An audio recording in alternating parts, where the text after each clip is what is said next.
with a death that shook the entire country, I decided to step up as a community activist and create a global podcast, Woke by Accident. Here, I amplify compelling news stories and matters impacting African Americans and their communities.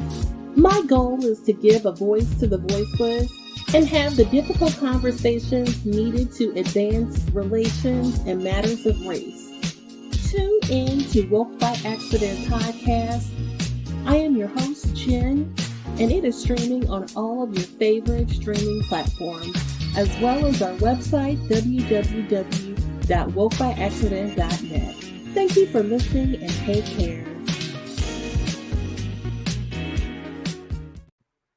Hey guys, and welcome to another episode of Woke by Accident podcast, a weekly chat about socially conscious topics impacting the culture. Welcome in.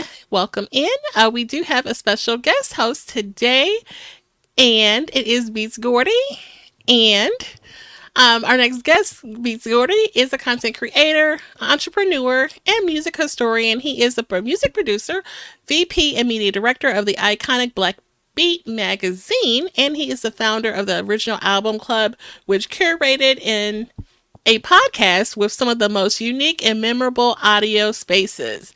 The AOC conducted interviews with many legendary R&B and soul artists, including celebrity guests such as Eddie Laverde and SWV. Welcome, Beats Gordy. Hey, how you doing? Thank you for having me again. Yes, thank you for joining us. You may recall, guys, that Beats joined us on episode 163 for our mid-year pop culture review, and we talked about some popular pop culture topics such as Drake and Kendrick Lamar beef and the Diddy issue. We talked about some great music artists to commemorate Black Music Month as well. So in just 3 short months since we chatted last, there's been so many big stories that and developments into the Diddy case that we reached out to Beats again to chop it up for a bit. So, and he graciously agreed to have another exciting conversation about music and pop culture. So glad to have Beats here. Sambaza is traveling, so we will see our good brother very soon. All right, travels, Sambaza. Safe travels. Yes, safe travels to Sambaza, and we'll see our good brother soon. Okay, so Beats, how's it going? Everything's going well. Everything's going real good. Absolutely. Thank you.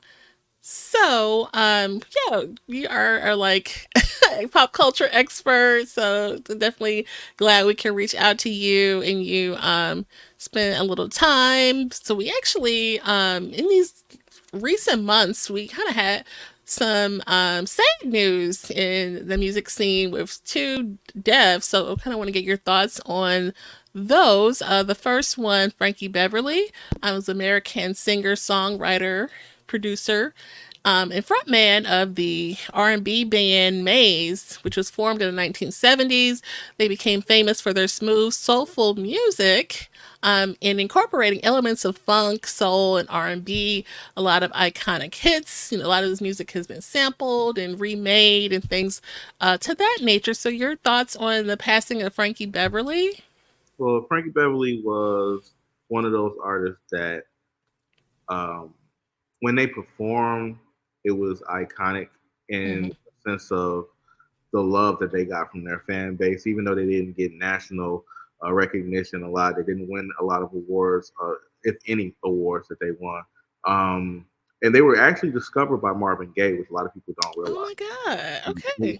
By Marvin Gaye, they were first known as Raw Soul. Raw Soul with Frankie Beverly. Now everybody knows his name is Howard Beverly. And timeless records, timeless classics. And he's going to be missed. Of course, the iconic White Linen and Essence Fest and all those things that tie in with Frankie Beverly is going to be things that we remember. Definitely. Shout out to Ed, who's in the comments, brother Ed, and he, just acknowledging the great loss of Frankie Beverly, for sure. Yeah. Let's see. Yeah, I was trying to think of like what my favorite like deep cut of Frankie Beverly, and I was gonna tell you that because I was trying to figure out if you knew it because you know all the Um, I have a few favorites. I Need You is actually one of my favorite. Uh, okay. while I'm alone is one of my favorites as well. Okay. Yeah, I think Never Let You Down. That is what it is. Are never, you familiar with that one? yeah, never let you down. Yeah, it's definitely a deep cut. It's not one of the ones that people, but you know, obviously, like We Are One and things like that, are Yeah, just have a like a whole cultural. Think I heard him speak about it and said that like people really have adopted it. You know, almost like a church vibe. You know, even other than just family pickouts and picnics and cookouts and things like that. So and then also, I think we had a bracket of summer songs, and it came down to Outstanding and Before I Let It Go, and Outstanding lost.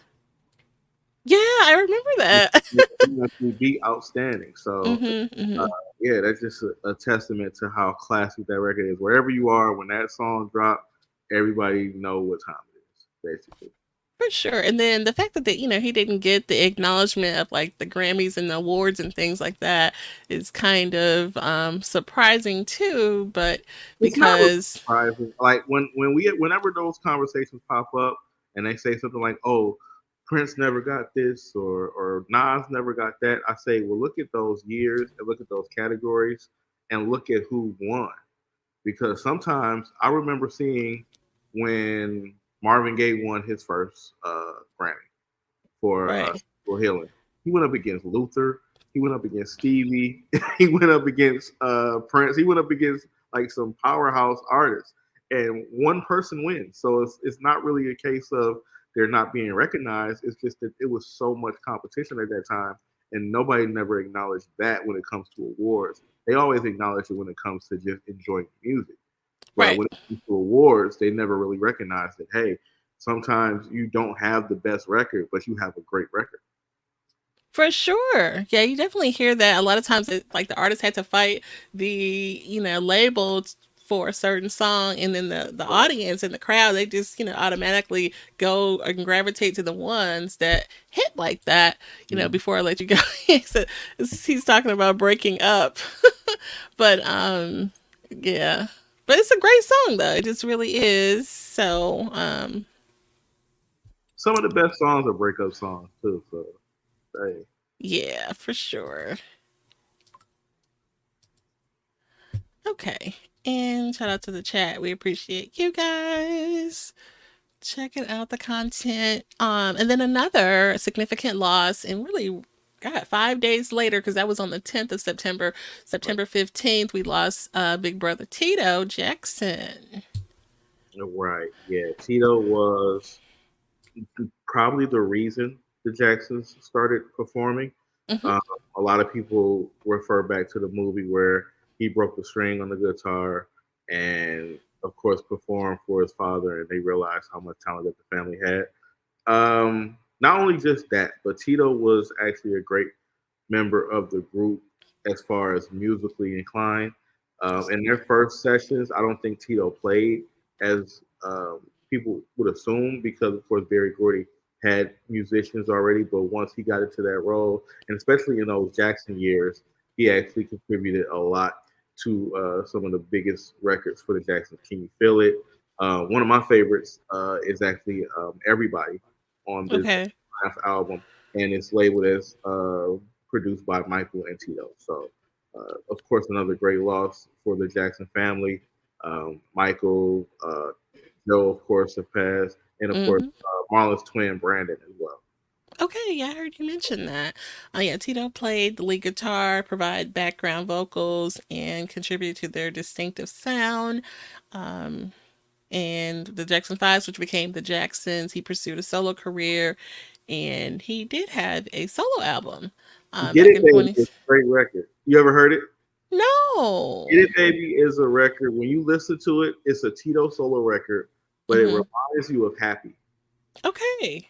It's just a real good record. A lot of people thought Pharrell had something to do with it, but it's a great record, and it's Tito's solo record.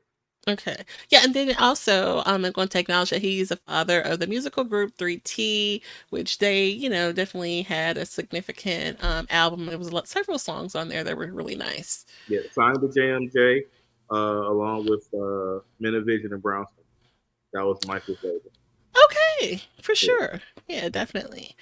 So, but yeah, that was sad news to hear. You just think of the Jacksons, and just he was 7 years old, but still, I I mean, was we grow up and we know the Jacksons. I've always defended the saying of Michael being the only talented Jackson member, and I'm like, that's not true. The group started before Michael was old enough to even join the group, so they had talent. I just mentioned to someone earlier this week. I said, if you had a family member who was as talented as Randy Jackson, they might be the most talented person you ever met, because Randy could dance, sing, play instruments, and he produced a lot of those records from the Jackson era, starting at 15 years old. But he wasn't a part of the Jackson 5 because he was too little. He came in. Well, he wasn't really too little. It was just the fact that he wasn't under contract with Motown. Okay. So he was born in '61. So when they got signed to Motown, he was only 8. So he wasn't at the audition. But around 73, maybe 74, they started including him in performances. So that's why sometimes you see Randy with them while Jermaine is still in the group. And then when they left Motown, Jermaine stayed and Randy became a full member of the group. But he played bongos. He started to produce. He produced "Shake Your Body Down to the Ground." Can You Feel It? He produced a lot of those great records. He even produced on Off the Wall as well. He did Working Day and Night, and also Don't Stop Till You Get Enough with Michael. Wow. Yeah, he's just not credited, but he did a lot of records at that time, and he was only 17, 18 years old. Yeah. Interesting. Was that you that put a post about, or was that someone else, like the time when or no, I think it was somebody else, when, like, I guess the commercial with Michael Jackson and with the brothers, but he like didn't. Oh no, he announced that he was leaving the Jacksons during on stage or something like that. I'm not sure. I don't think that's how it happened. Okay, yeah. I noticed that they had a commercial for like a watch, and it was only 4 brothers on the watch, and Michael wasn't on it. It was like a limited edition Victory Tour watch, and when you see the box of the watch, it's a cut off picture where Michael was there, but they just removed Michael from the picture. Jackie's not there because Jackie didn't perform at the Victory Tour because he had a broke leg.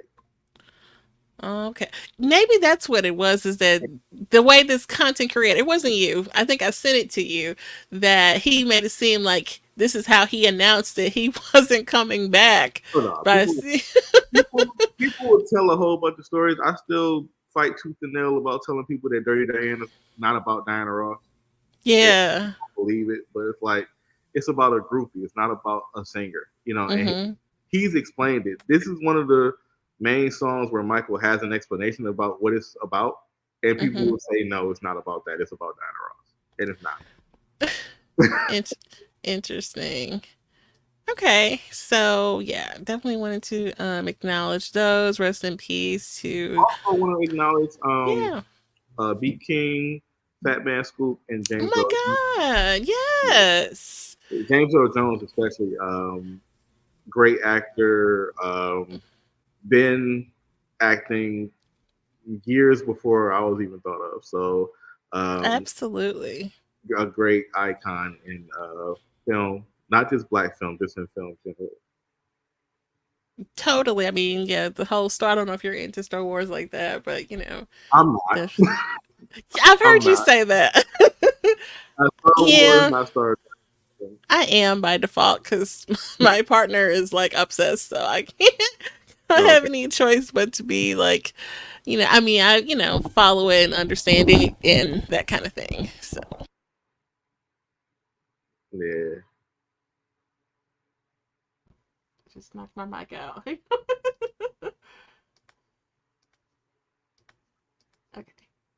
There it goes. Okay, sorry about that. I just knocked my button out. But yeah, I'm glad you mentioned that. Yeah, Beat King. Oh my God, he was so young, not even what, 32 or something like Right. that. Yeah. Yeah, definitely has some good party And songs. I mentioned Fat Man Scoop, but Rich Homie Quan as well. Yes, Rich Yeah. Homie Quan.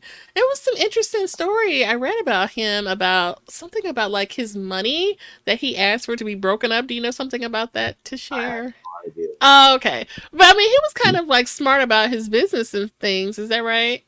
I believe when he first signed, he didn't take a large advance. He actually Mm-hmm. asked for like $400 a week. Yes, that's the Like, story. yeah. Oh yeah, I do know the story. Then. Yeah, he took it as if it was like a job. So he took $400 a week, basically, and then after a few weeks, he stopped collecting it.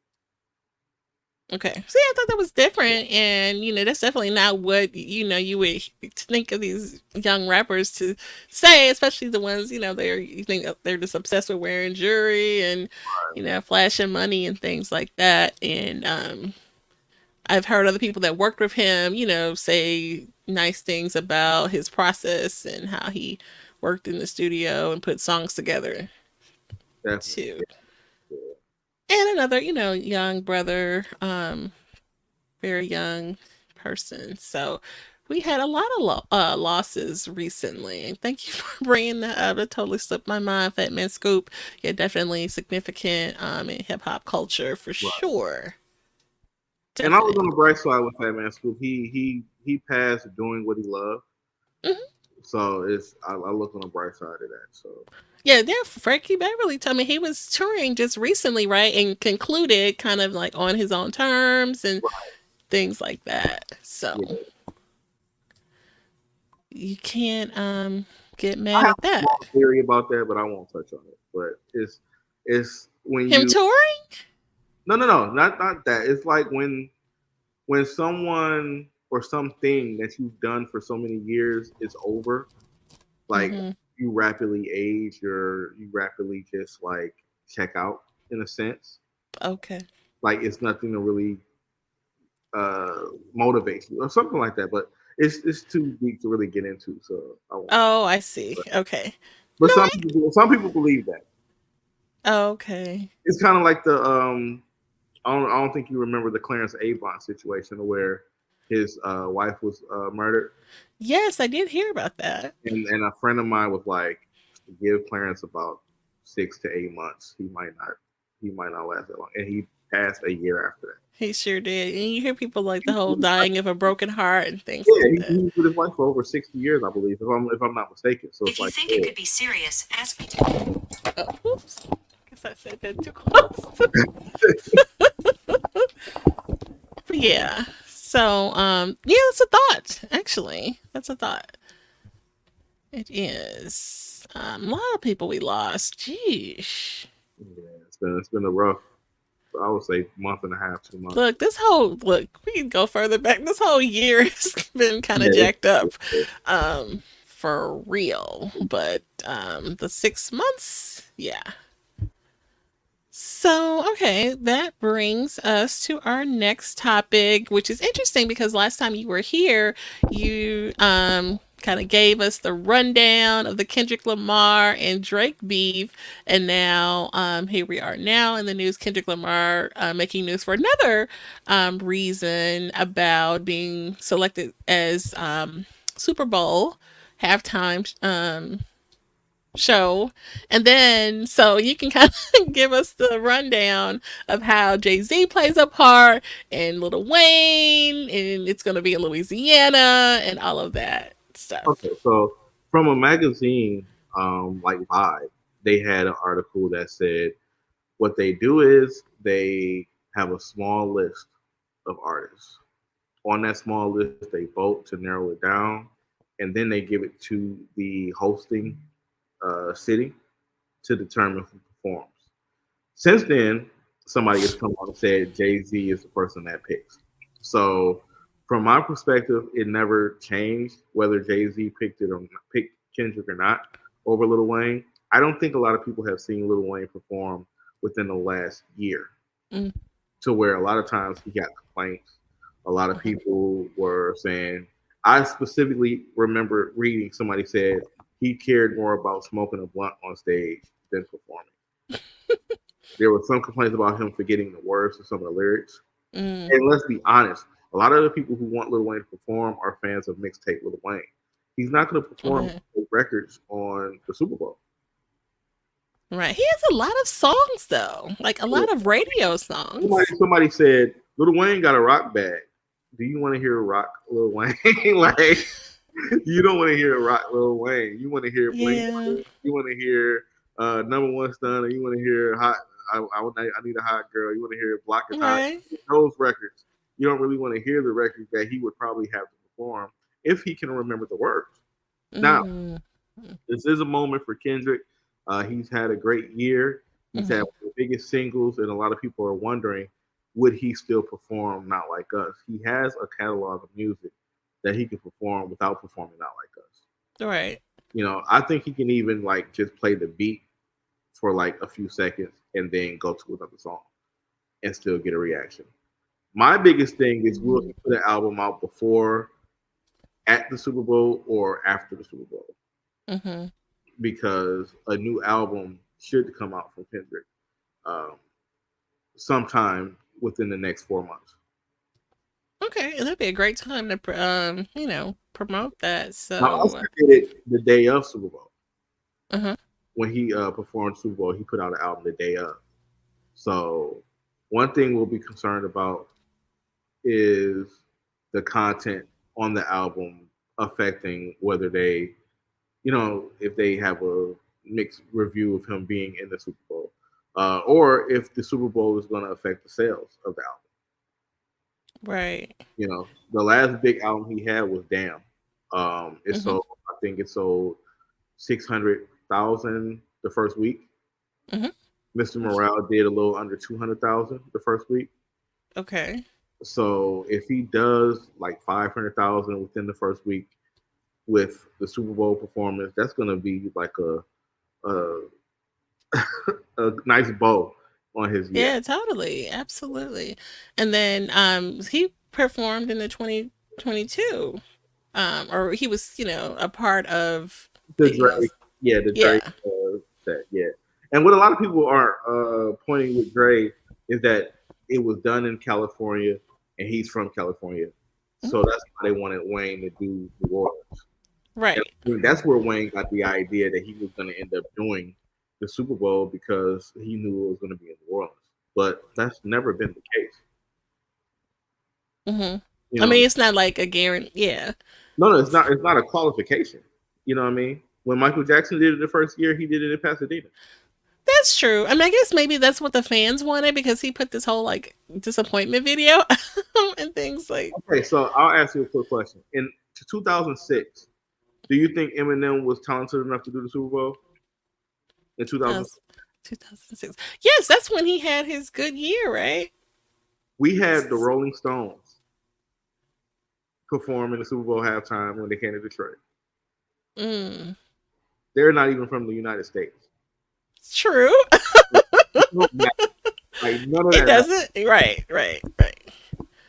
And then, to know that Jay-Z, being on the committee and having influence, he, could have advocated or something. Listen, if it wasn't Jay-Z, if it was somebody that was at least as financially stable as Jay-Z, and that was their job. If it was my job and it was on the line to pick somebody for Super Bowl, I'm not banking on Lil Wayne. Okay. I'll just say that. I mean, because I feel like he has the catalog to, pull out radio-friendly cuts that, that This is the songs that people want to hear, though. Yeah. Well, would he put together a set that is commercially acceptable? Right. His fans would like it at the same time. That's much, you know what I mean? And I think Kendrick can. I don't think it's a bad choice to get Kendrick either. Oh no, he's having a great year, so it makes sense. Yeah. And sponsors want to make money too. You know what I mean? Apple has just as much say as well as a sponsor. Right, and then he kind of, I don't know if you believe in the whole Taylor Swifty of the, Oh, he has the, well, the thing is, I think Taylor Swift was asked and she turned it down. mm-hmm, Um, Drake people said that Drake turned it down before. mm-hmm. So I mean, But, they've done a song together, so it's still kind of like interconnected. I don't think he would bring out Taylor Swift. Yeah, Uh, that might not be. I don't think he would. Like even just the fact that she turned it down, I don't think she's gonna perform with somebody else either. So that's gonna. Mm-hmm. I don't think he's gonna bring out Taylor Swift. But I'm smart enough to know he's not gonna bring out Taylor Swift, but he's not gonna bring out TDE either. It's gonna be Okay. it's gonna be a fine medium between what the culture wants and what is commercially acceptable. You got to look at somebody like Usher's performance. Mm-hmm. Look at the black people who perform like Beyonce. She brought out Bruno Mars, Right. which is commercially responsible and at the time culturally responsible. Yeah. Usher brought out Ludacris, brought out Lil Jon. That was a black ass show. Oh, and you know what? Alicia Keys sure Yeah, did. Usher had a black like no. Alicia Keys is not. Wait a minute. You already know I'm not really a Alicia Keys fan. It's not. It's not a risk to get Alicia Keys.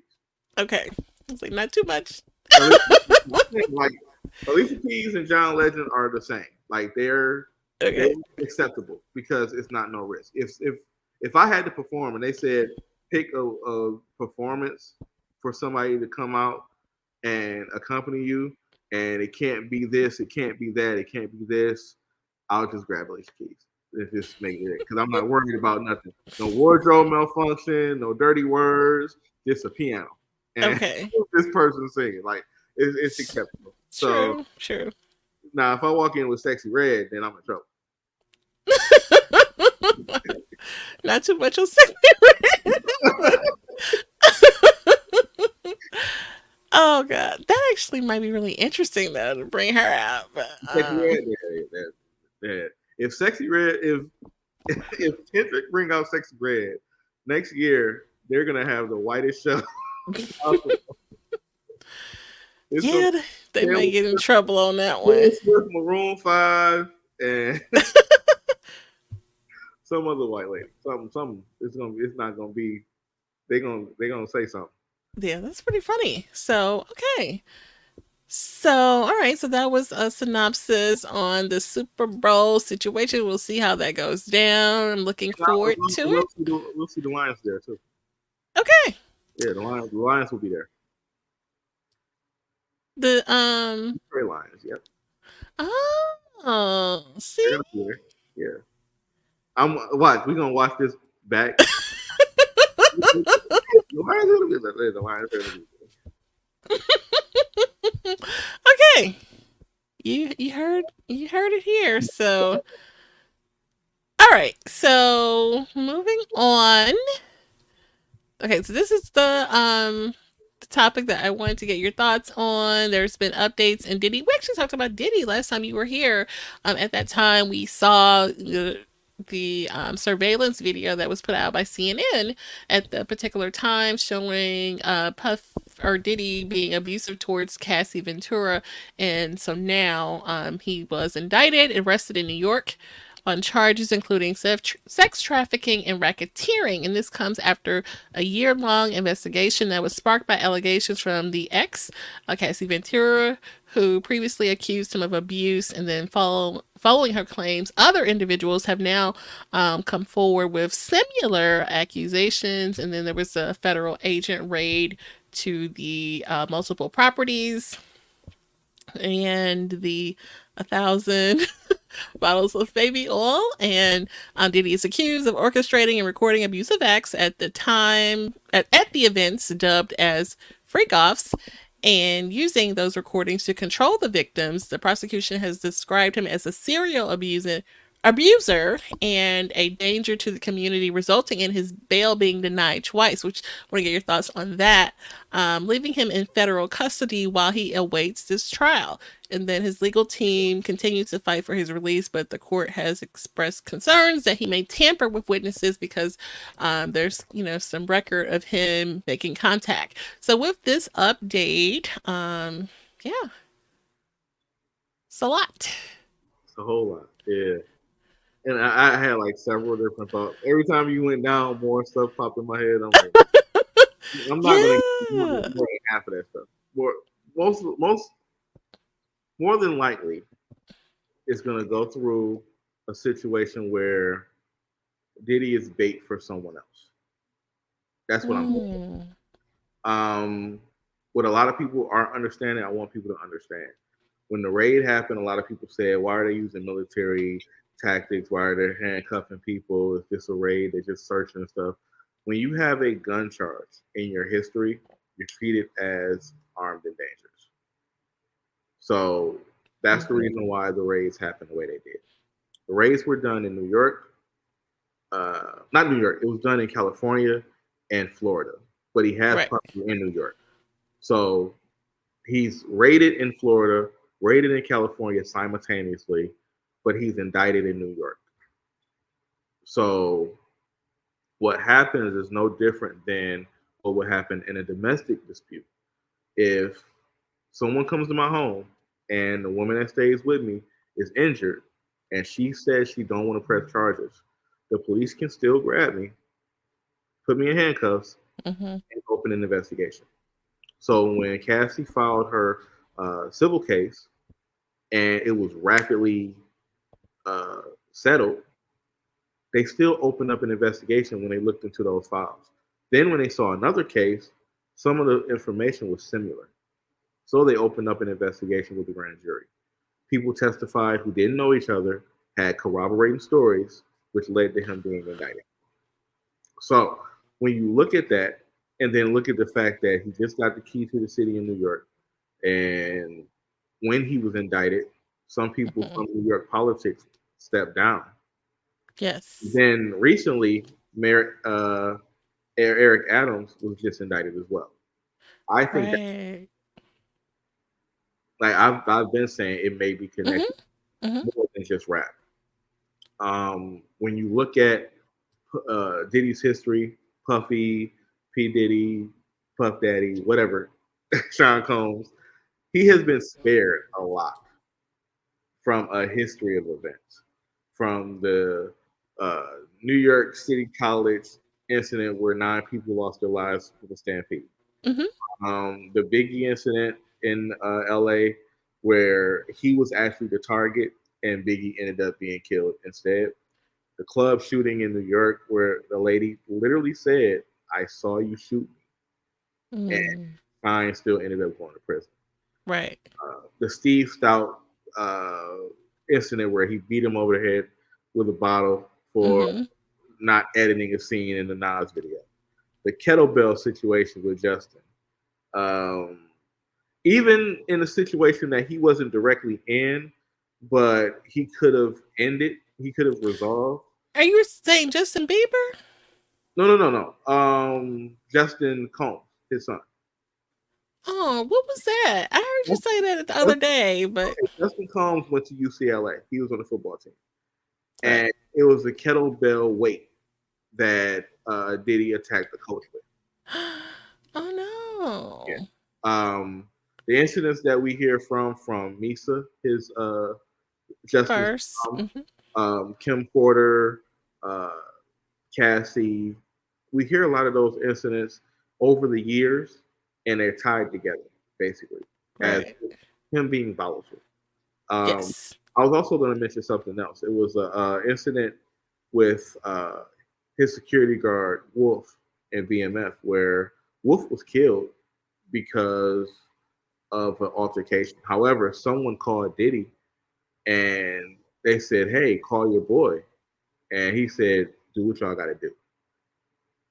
Allegedly. So it ended up being a situation where he could have diffused the situation. Right. Also a situation where I don't know if you remember hearing this, but according to uh, someone close to Shaq, Shawnee O'Neal was actually married right before she got with Shaq. I read that before. And Shaq basically took Shawnee from him. Right. And she had a child I was before mad. too. Yeah, the guy was mad and talked to Diddy, and Diddy said, "Well, just kill him." Wait, what? Shaq, yeah, like just kill him. Kill who? Shaq? Yes, like why would you let him take your girl? Just go No. kill him. Like so it's situations Oh my god. that and just his direct situations where I say God has spared him, like really spared him. Because what if that man would have really went and did that? Right. And then you would hear a story on the internet like Diddy had something to do with Shaq killing, and people would be like, "Oh, I don't believe it. That sounds crazy." But I mean,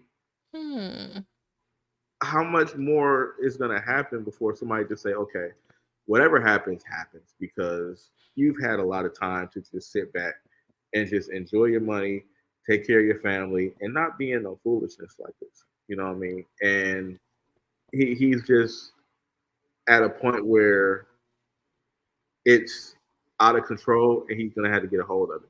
And I don't know when exactly he started doing drugs, but it's affected. It has affected. Wow. And they said they found pink cocaine. So I don't know what pink cocaine is, but they found that in the residence as well. Yeah, I remember one of the, I guess all the people involved, like there was some guy who was like actually a white man who was the runner or Yeah, known as the one to an athlete. I forgot what school it was he was from. Okay. I don't know if he was from UCLA, but I think he met Diddy through his son, one of his sons. Oh, wow. Yeah, it's I'm really not sure. I don't want to say that. Oh no. Okay. They're around the same age. He's around the same age as one of his sons. Okay. So, yeah, these are, significant updates since the last time we talked about this, and just so many layers to it, so many states involved. I mean, it really, is going to impact, his legacy, I mean, it's already. It already has, obviously. You gotta realize from the time the video was released up until his indictment, his legacy was pretty much already like down the drain, basically. A lot of people, and then financially too. I mean, whether they want to still play his music. I'd never liked that conversation of whether we're going to play people's music or not because conversation. But financially, yeah, he's out of different deals. Sponsors backed out. He had to sell the TV network Revolt. He had to sell. I believe he sold some other things as well, but. Yeah, so he put his mother's house up, or his mother's house was put up as collateral for something. Wow, yeah.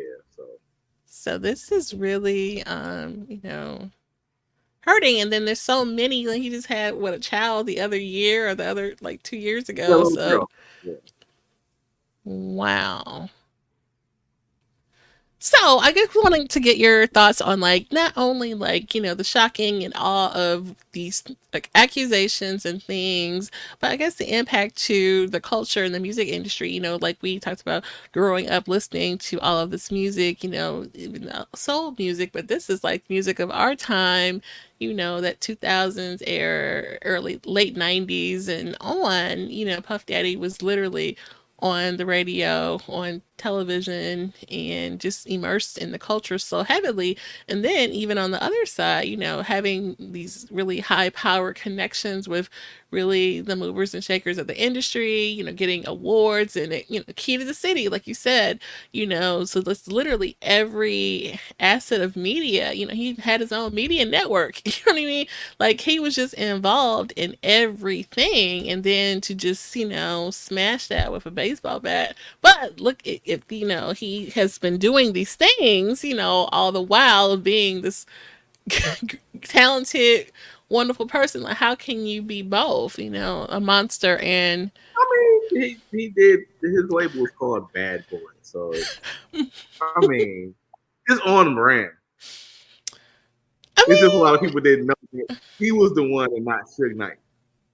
Yeah. Right.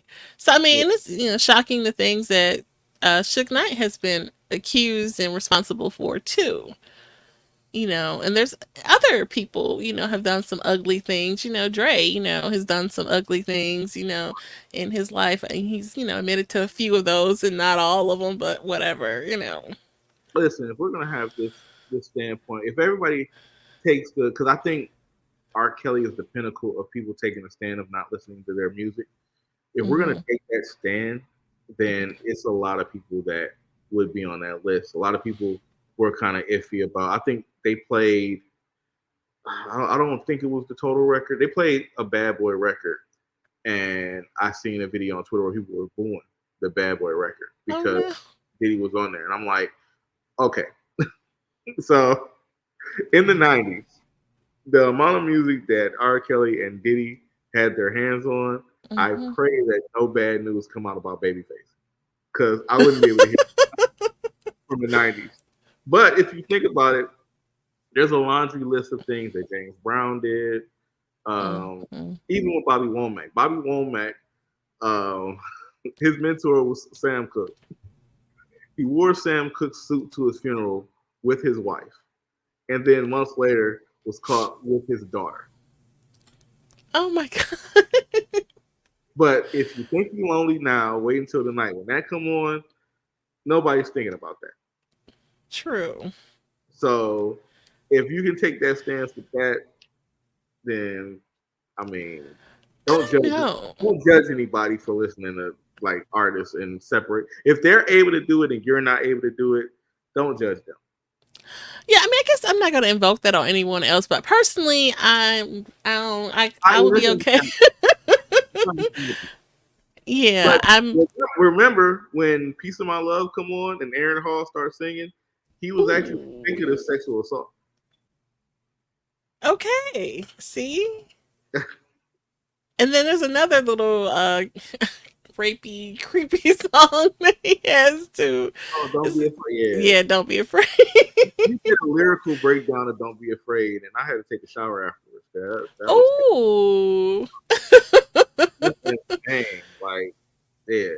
If you never heard it, it's on the Juice soundtrack. Yes. Which makes it even more nasty. Right. And there's like several special remixes to it. Yeah. Oh God. It used to be like a really popular song, I'll say. Yeah. Very popular song. But I mean, I was going to just say that I'll be okay if I don't hear another R. Kelly song. Personally, I've cleansed myself. You don't think like you were listening before anyway, so I wouldn't say for anybody who wasn't a fan before that they're responsible for it. So I mean, I used to really enjoy, R. Kelly's music and his production. Obviously there's some production where it's like, wait a minute, this is R. Kelly production. Yeah. So it's out there. The early 90s records, a lot of the records that he produced sound like a song that he already performed. If you're really into music, I think a friend of mine, EJ, he made the same. He noticed the same thing that I did, and that's certain songs that he performed have the same elements in other songs. Like "Seems Like You Ready" is basically "You Are Not Alone" when you listen to him. Okay, it's the same chord progression. There you go. Right. Friend of mine is it's a Changing Faces record, but then it's also Get Up the on gospel song, right? Get Up on Our Own. Oh, okay. Yep. That I don't know if you're familiar with that Trinity. Was it 357? That has a similar. Great. Yes. Yeah. That sounds like an R&B song all day. It's just like, yeah. So, when we kind of talked about that, like, what Diddy song we sad to miss and things like that. I don't know if, yeah. What Diddy song I be sad to miss? You know what? I don't often play his music, but if I'm somewhere and they're playing it, I'm not saying like turn it off. It's just right. I don't really go to play his music. Now, stuff that he's produced, um, I'll be kind of mad if like Can't You See if somebody Okay. if they start playing it at a party and somebody like, oh hell no. I'm like, yeah, hell no. What do you mean? You know, but I just Yeah. watched the performance from the Source Awards where everybody was performing. The first Faith album, definitely. I'm Oh, not about to stop listening to Faith album. yeah. That first Faith album was pretty good. I love that album. It's I'm one telling of my favorites. Yeah, and there's a what is this? Is it a 21 Savage song with the that's using like a little riff of a Faith cut from the first album on there. oh, I'm not sure.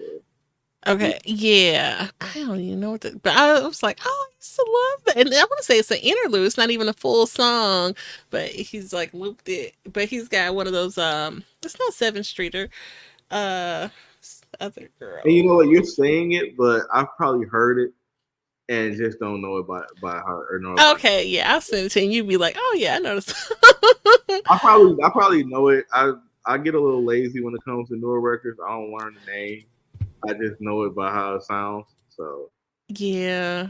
you No, ask it's me good. about something from the 70s or 80s. Not only the title, but when it was recorded and when it was released. But yeah. See, now it's gonna bother me, so I gotta look it up now.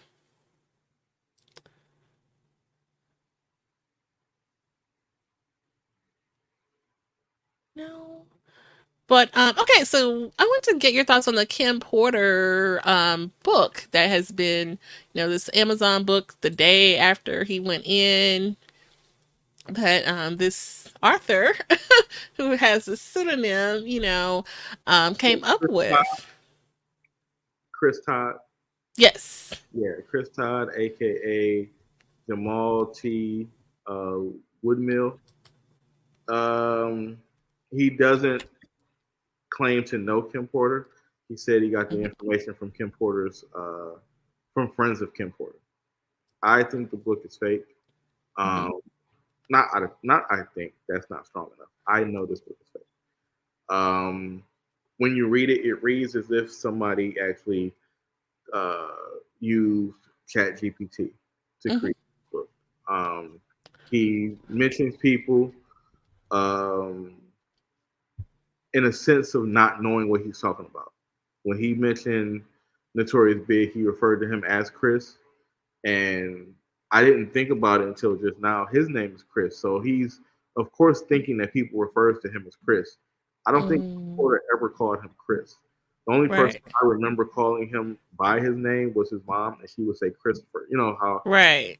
Christopher, she would say it exactly like that. Yeah. So anybody else would probably call him Big, Biggie, Papa, like a variation of that. For one, she refers to Biggie as Chris numerous times in this book, allegedly. Then, Mhm. when she mentions that Puffy signed him, he hired people to teach him how to flow and write his raps. Anyone that knows Biggie, anybody that recorded with Biggie, anybody that did music or watched him do music know that he didn't write verses at all. Matter of fact, it's footage of him rapping when he was 14 and Mhm. 17 freestyling. Uh, Right. but a lot of people would say the routine was he would be in the studio, he would sit back, listen to the song, bob his head, ask C's to get some drinks or get some smoke or bring some Mhm. women, and then after about 45 minutes to an hour, tell the producer engineer, okay, I'm ready, and then go in the booth and start rapping. I've never heard nobody who produced a record or engineered a record for Biggie say any different. Mhm. Documentaries, interviews, they Right. all They portrayed it that way in the movies that they he was just in there. You didn't even see a piece of paper in the movie. right. You know what I'm saying? So it's like that was on the same page where he said that she said allegedly she slept with Tupac. Mhm. Now, In the middle of a heated battle, we are supposed to believe that Tupac, who allegedly slept with Kim Porter, would never mention it. Right. Yeah, yeah, I heard you say that, and that's a good point. Now think about this. When you have Biggie and Faith, and that was a situation where Tupac and Biggie were friends. Mm-hmm. Tupac and Puff wasn't really friends at all. As a matter of fact, when Biggie signed to Bad Boy, Pac actually had Biggie with him with Thug Life and was trying to get him to join Thug Life. Mm-hmm. But then when he signed with Puff, he was kind of like, all right, watch what you're doing with that. Like, I don't know, like, okay. But he still supported him. Right. Tupac was the type of person that would take your bitch. You know what I'm saying? Like, not take her, but just he'll have sex with your woman. He did it with Mary, allegedly. Some people have confirmed he had sex with Mary while she was with KC. Okay. Whitney took it to her grave, but Bobby Book said that she had an affair with Tupac. What? Now, the only thing, the difference between those two is the fact that he had no beef with KC, had no beef with Bobby Brown. So, of course, he wouldn't say, I did this publicly. However, he had no problem with doing it with someone who was his friend, Biggie. Yeah. On top of that, in the book, they allege that Kim Porter said Puffy wanted Pac to join them. Right. I saw that. Pac wasn't with it. Pac was not gay. Now, mind you, it was a bucket list situation when Tupac joined Death Row working with Dr. Dre. Like, he always wanted to work with Dr. Dre. He finally worked with him with California Love. And then as soon as that was done, the video was done, everything, Dr. Dre left. So you would assume that Dr. Dre is Tupac's idol.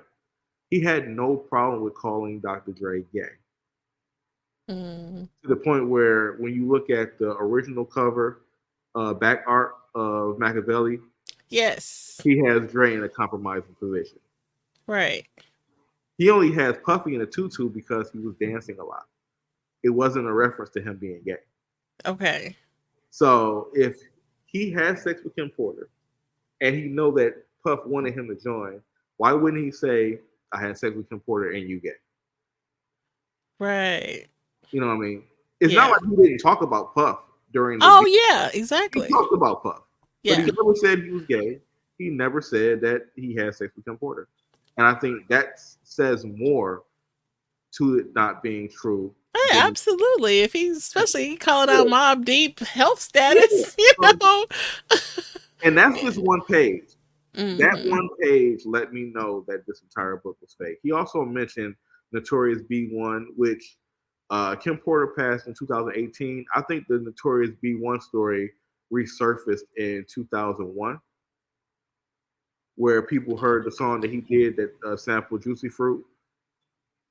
And they was like, well, this guy from Memphis, or he's from Mississippi. They said this guy from Mississippi did it first.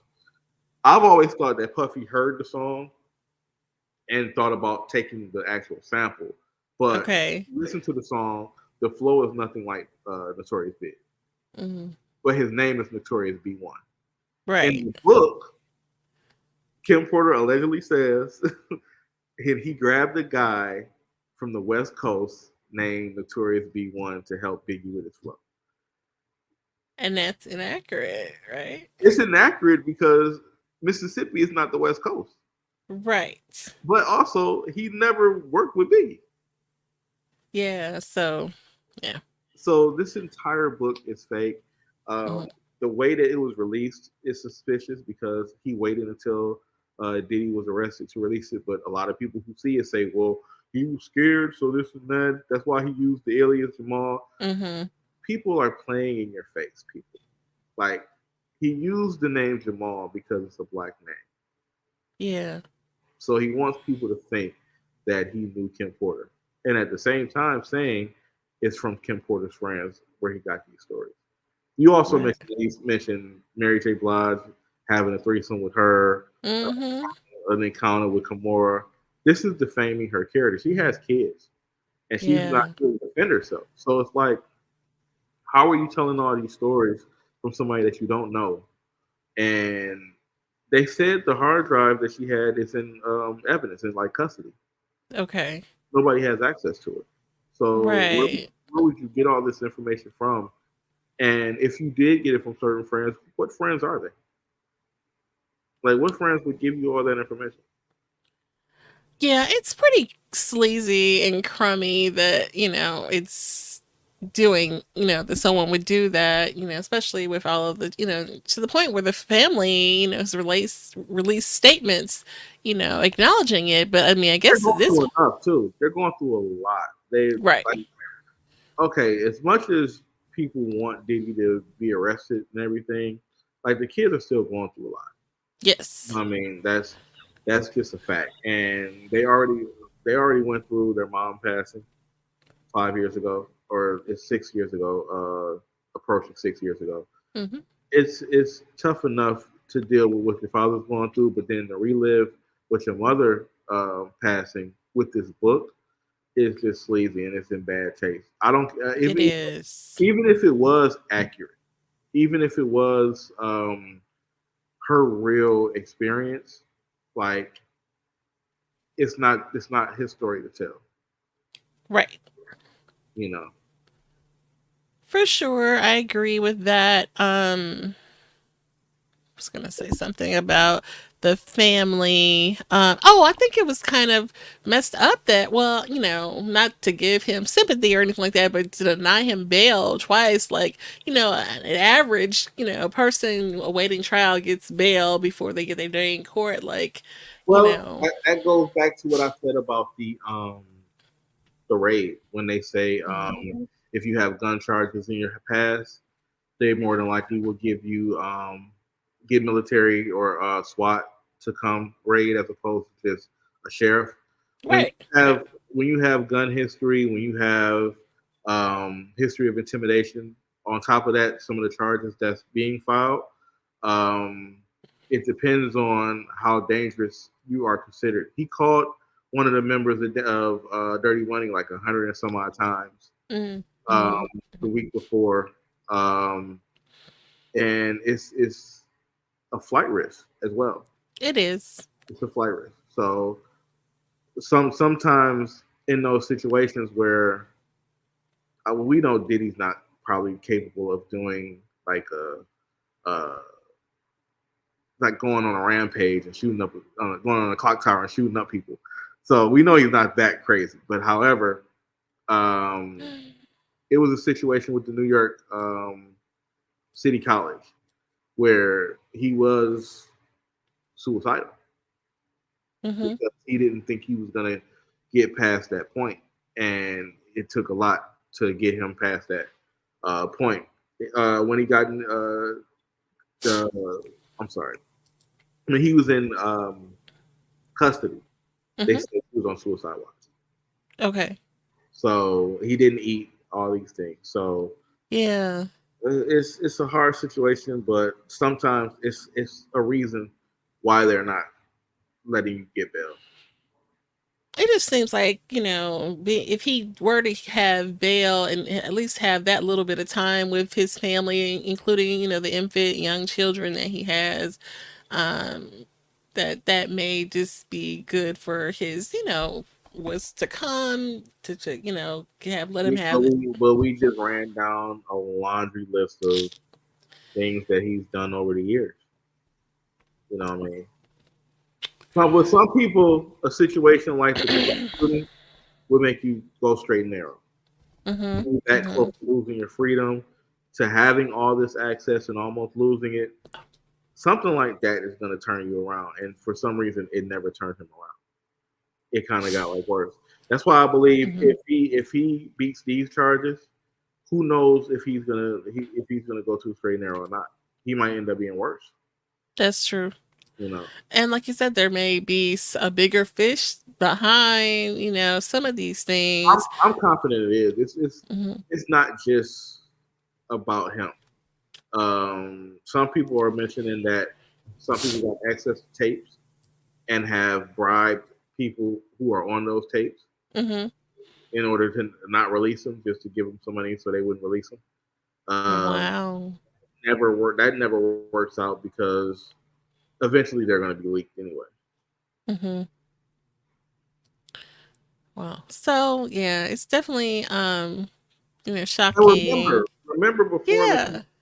before the Cassie video was released, he had a tweet that started with "Enough is enough." Like he's smiling his innocence, like enough is enough. But this is not my character. The truth will be shown, and then not too long after that, they released that tape on CNN. Then he did a video and said he was in a dark place. Mm-hmm. Mm-hmm.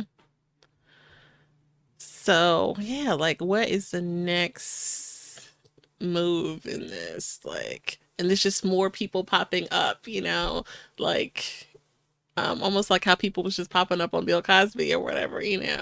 Right. But these aren't new claims. These are old claims that are True. getting validation. Okay. So yeah. So I've heard about the lady who said she thought that he raped her in 2001.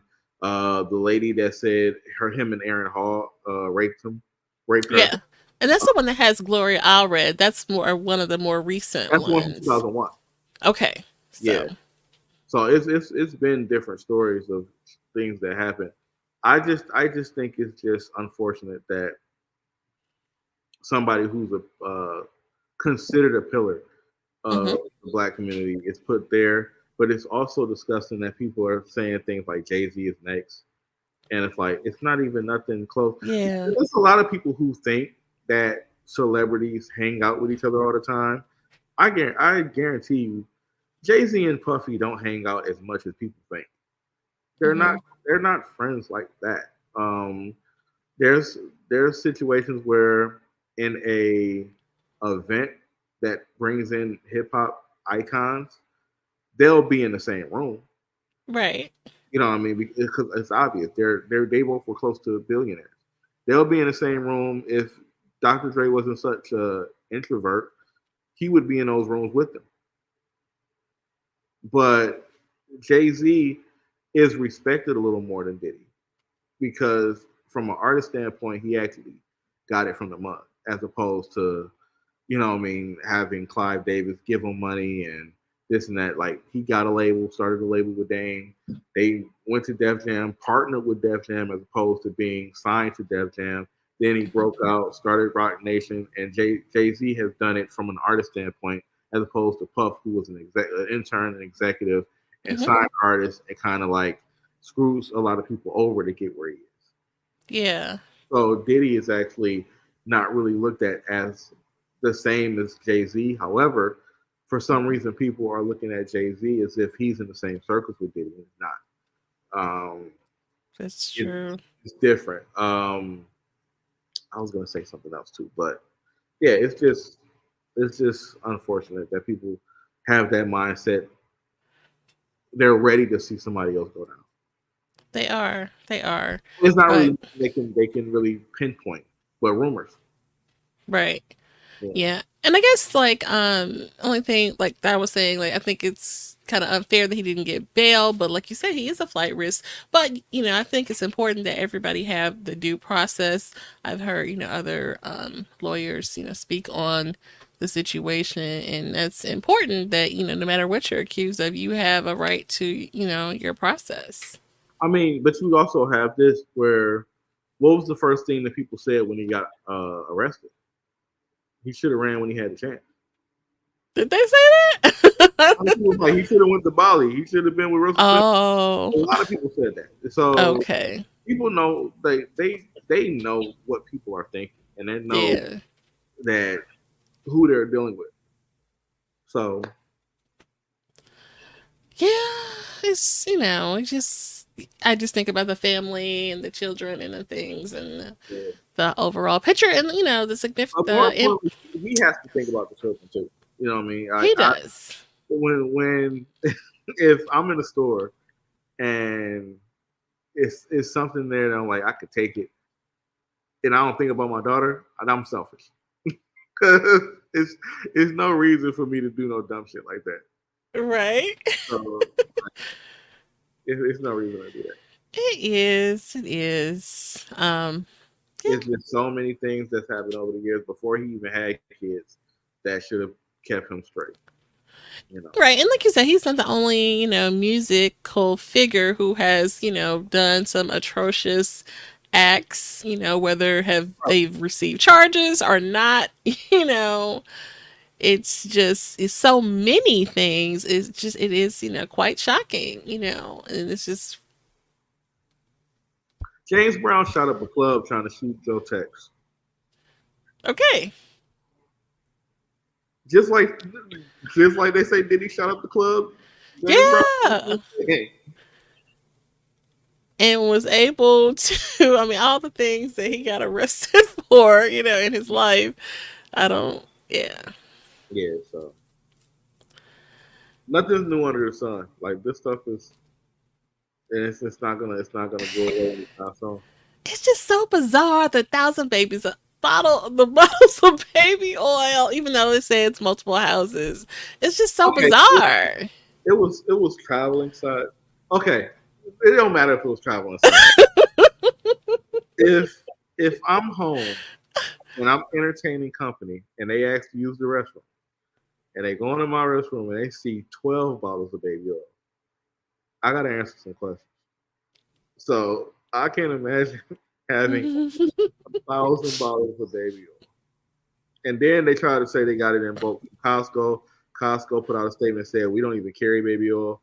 No, I didn't hear that. I don't know what's going on. Oh no. Oh, that's hilarious. It's so not funny, but yeah. Oh, it's hilarious. It's really funny.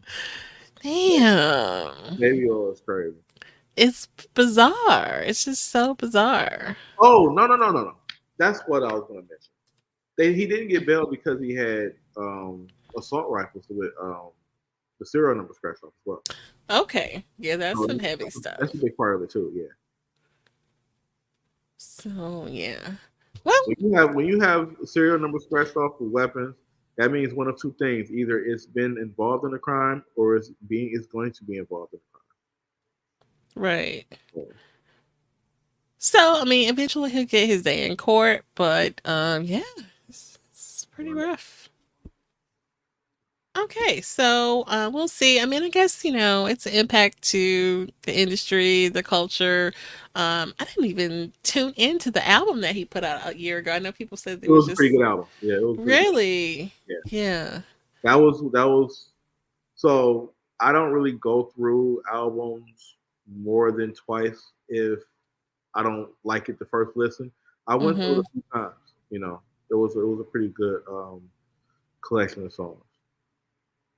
And this was a solo, just him, right? Like this. It was kind of in the vein of Puff Daddy and the Family. Okay. You had a lot of features. You had some stock vocals from Dawn. That's why when Dawn came on and said what she had to say, it was vocals from years ago. So people were thinking, "Oh, well, you just worked with him." Like, no, those vocals are from a few years ago. Okay. Yeah. Yeah, they're definitely disappointing to hear what she, alleges he did to her too. And I saw a clip of him with the Danny DeCane and the making the band footage of like, you can get out your contract. Have you seen that one? He just said it so cold blooded. They just, you almost like, are they happy or are they sad? You know what I mean? Yeah. But I mean, it's a lot of validation in some of the things. I just hate the fact that a lot of people are looking at certain things and getting a different meaning from it than what it actually is. The footage from making the band when they had to go to get cheesecake, it's validation in that, where they didn't have to do anything to get in that position. And when they first got there, they said they were willing to do anything as far as chasing their dream. And all he asked them to do was walk to get some cheesecake, which sounds ridiculous, but it's just testing their willpower, basically. Right. The footage from the Keenan Ivory Wayans show with Mike Tyson, where Mike Tyson Yes.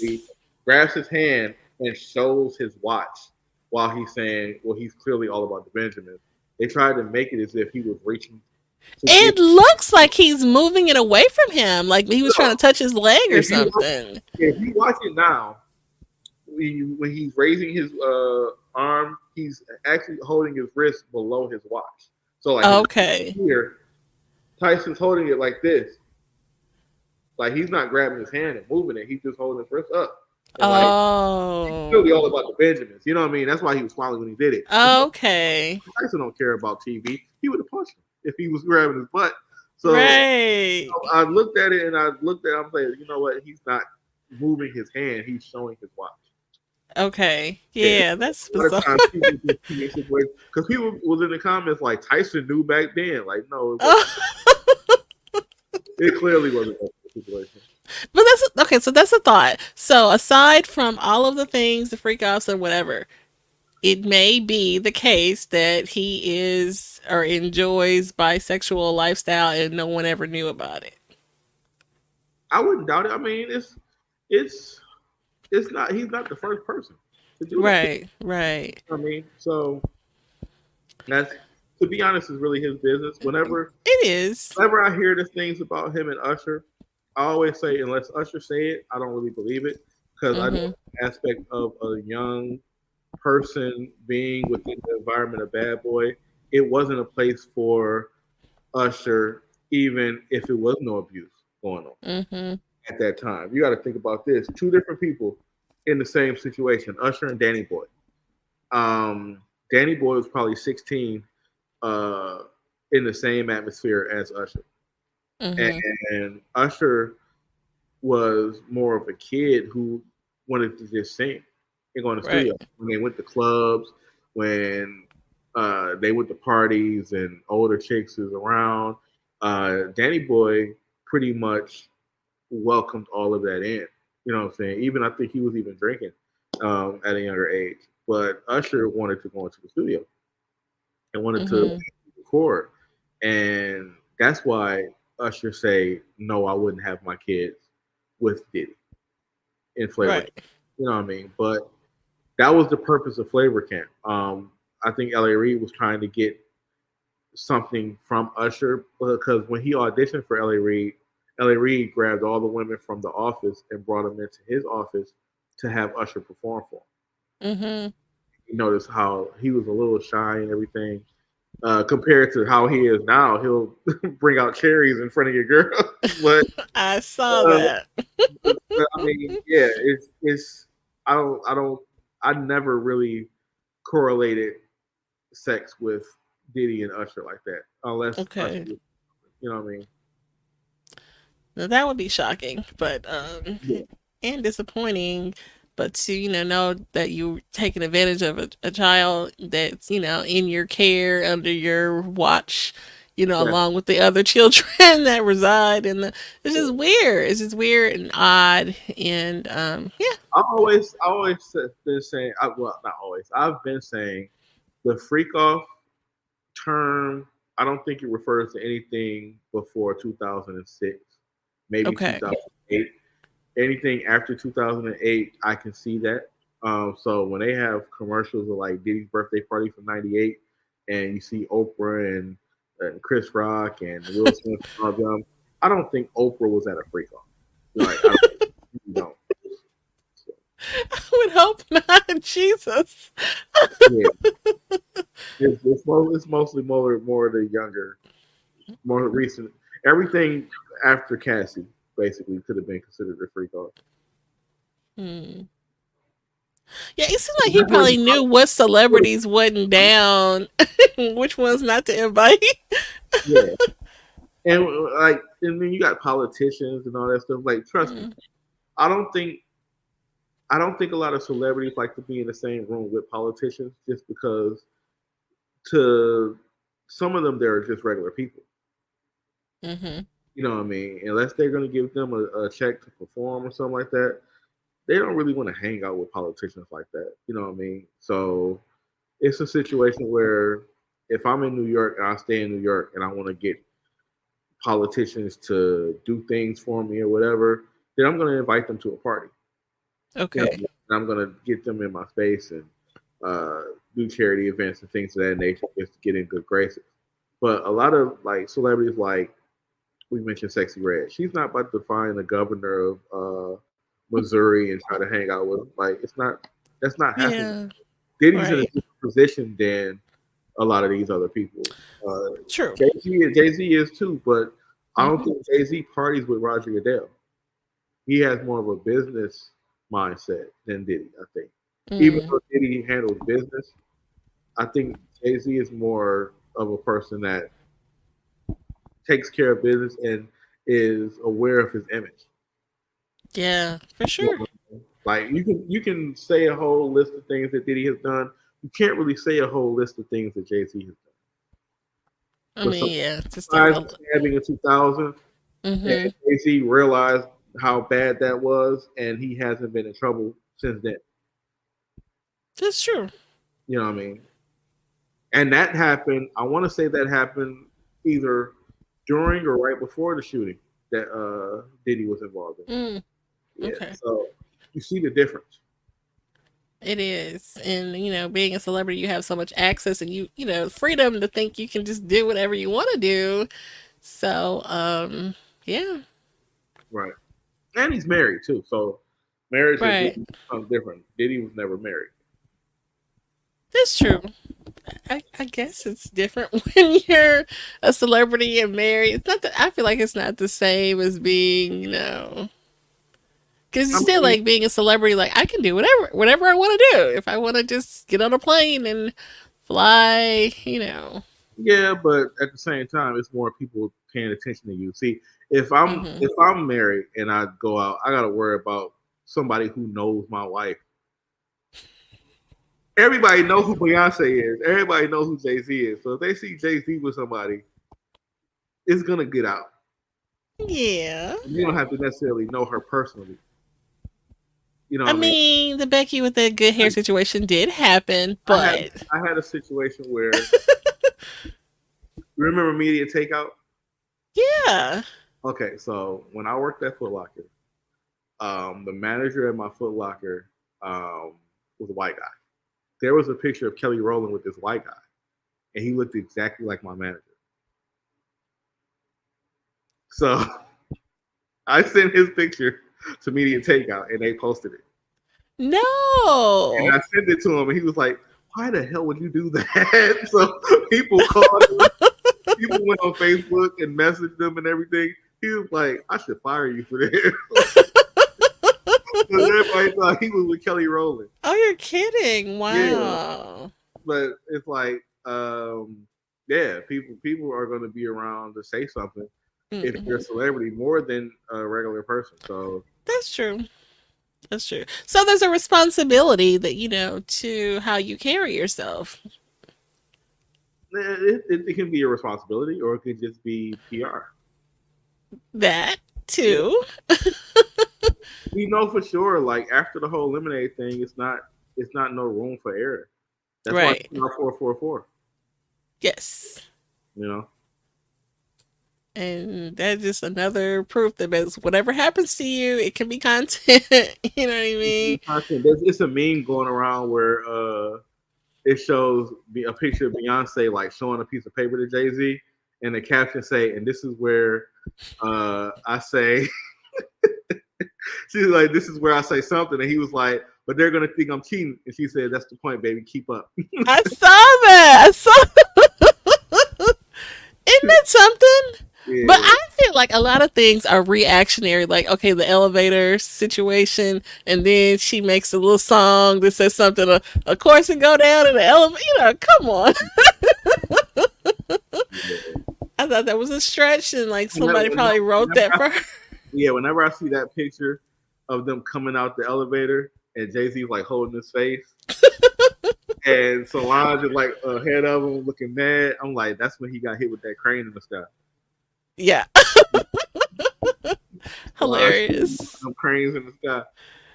Oh, well, she. Okay, that's what Kanye said. I need a Solange. That's gonna have my back. And I've seen something. I forgot what I've seen. I've seen something else where somebody was like, "Well, Beyonce was with Nas," and I'm like, "No, Beyonce would have never been with Nas," and I'm gonna tell you why. Solange's favorite rapper is Nas. Mm-hmm. She actually got she. They told her in high school her class was supposed to do a report on a literary genius, and she did a report on Nas, Oh wow. and the teacher wouldn't accept it, so she boycotted the class. And Interesting. the principal called Matthew and told him the story, and he was like, "Well, what's the problem?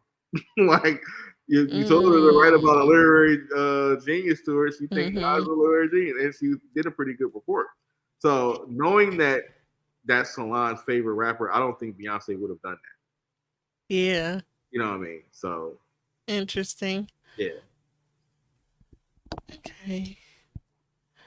Okay. So, anything else to share on the celebrities? Celebrities, I think that's everything. Okay. Cool. Well, I appreciate you sharing your thoughts on these really important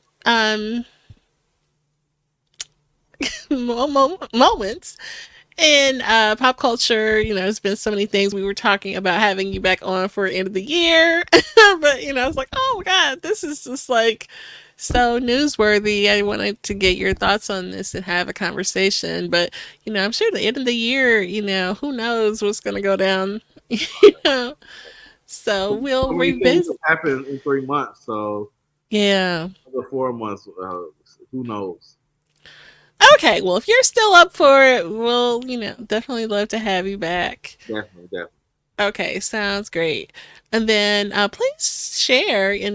Beats is a content creator himself, and so many hands in all of the jars. Please share. And I don't have baby oil in my hands either. it's not slippery enough. They're not, and we're glad for that. We are glad. So please share what you would like to share about your socials or your content that you would like to share, or podcast brewing. Well, I'm working on Love on Repeat. I actually did a page for the Love on Repeat podcast, and Instagram took it down. I'm not sure why. I put a lot of work in that page, so I gotta figure out what time I'm gonna go back and just redo the page. But if you want my personal Instagram, Beats Gordy, I have a fan page on Facebook, just Beats. It's Beats, Beats. You'll see the same avatar on both. I have about 21K followers on Instagram, probably 14K followers on Facebook, and just 2,000 on TikTok. So, Okay. Beats Gordy on all of those. And yeah, just stick around, I guess. Okay, cool. So on the audio episode, we will have the links posted. Have to catch up on some of my audio episodes. That's I was gonna try to get caught up. But we'll have those links posted in the show notes. So please follow our good friend Beats. He always has some cool content that let me get the word out. Okay, so thank you for sharing. Anything else for the good people? Got me on the spot. Listen, just because I'm not a Republican, don't mean that I'm a Democrat. So I don't really speak on politics, but do some research, please. People. Do your research. Learn about the policies, learn about the bills, and learn about what the responsibilities of politicians are before you comment and say, why didn't this person do this or why didn't this person do that? It's very embarrassing that I know for sure I went to government class in high school. I did fairly well. Matter of fact, quick story. I was headed to government class when 9/11 happened. Oh no. Government second hour. My teacher's name was Dr. Griffin. And sadly, Dr. Griffin passed the year that I had his class. But I remember to this day the words that he said when I walked in. He said, "Welcome in, class. The TV is on so you can witness America's chickens coming home to roost." Wow. He was very militant. Okay. But I learned that was economy, and then we went to government, and it was like a dual semester. So the first two semesters was government, second two semesters was economy. But you learn that state laws are not pardoned by the president. It's only federal laws. Yes. A lot of people with the recent execution of Marcellus Williams have been asking why didn't Joe Biden or Kamala Harris do anything about it? They weren't able to. They wouldn't be able to. Kamala can't do it because he's the vice president anyway. Right. And Joe Biden wouldn't be able to do it because he wasn't convicted for a federal law. He was convicted of a state law. So the governor of Missouri is the person who allowed the execution. Right, and it would be the governor's responsibility to do a pardon. I know I received a post that showed who are people who did get pardons, and that list is pretty interesting. I might reshare that or send that to you just so you can take a look at it. So he could have if he wanted to, but he didn't. Yeah, exactly. Matter of fact, a lot of people are saying that it's political reason for why he did it, and it's a lot of different situations where he's done crazy things in office. There was a situation where the school board website leaked the teacher's social security number, and a reporter actually found out and called the governor's office and said, "Hey, you guys might want to take this down because the numbers, social security numbers for the teachers are up." So instead of him saying, "Okay, we made a mistake, let's take it down," he called the reporter a hacker. Oh no! And tried to get him prosecuted.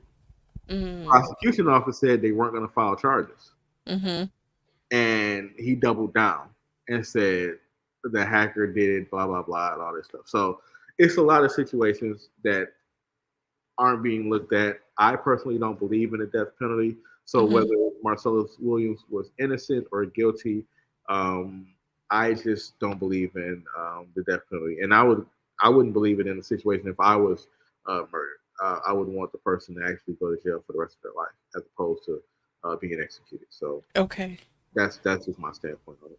However, I don't really dig too deep into politics. If something funny happens, I'll post it because I'm just silly like that. But you'll never see me, telling people who or what I'm voting for. Okay. But I mean, people have, the freedom to exercise. So, we definitely encourage people to, use your voice and make a choice. Some choice, whatever your choice is, use it because, we didn't always have the right. Exactly. So I think that's important for sure. I just don't share what I vote for. Yeah, I understand that. Yeah, for sure. I vote for the stickers. Yeah. So I'm giving out cookies, but they give you stickers, so that's what I vote for. The stickers. Definitely. I've given out. I could probably say about.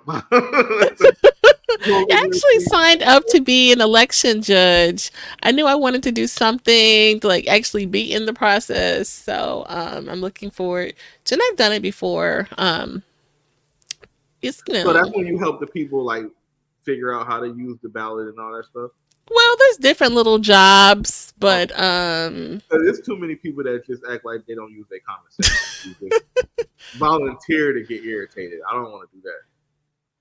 But I think we actually get paid because you will be there all day. So it's like a job, but I feel like it's serving the community because you're a part of the process.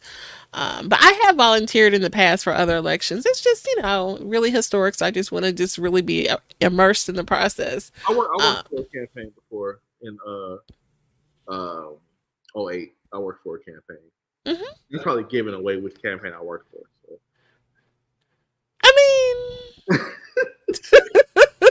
I worked for the black one. Okay. In 08? Yeah, in 08, Okay. I worked for the black one. And how was that experience? I mean, I was just going door to door, passing out information, Okay. things like that. So yeah. Yeah, I've done some canvases. Yeah, with the whole, Ferguson, don't get me started on that, but yeah. So I've, done a little bit. So yeah, it's this is a big one. It really is a big one. And it's funny, all these different legal things are happening. They say when it's an election year that is kind of like, a factor. Yeah, I Really? I don't know. It's all a blur to me. Like after they get sworn in and everything, that's when we find out what's really going on. I particularly just want to focus on what the policies are, what their platform is for, and everything. I seen something that Trump put out where he said some of the things that Kamala's gonna do in order to like sway his people to not vote for it. And one of the things that he had on that list was she's going to make taxpayers pay for reparations. Oh no. So he believes that she's going to pass laws for reparations. Okay. So if he believes it and people are for it and they're still saying, well, we're not voting for Kamala, it seems kind of crazy to me.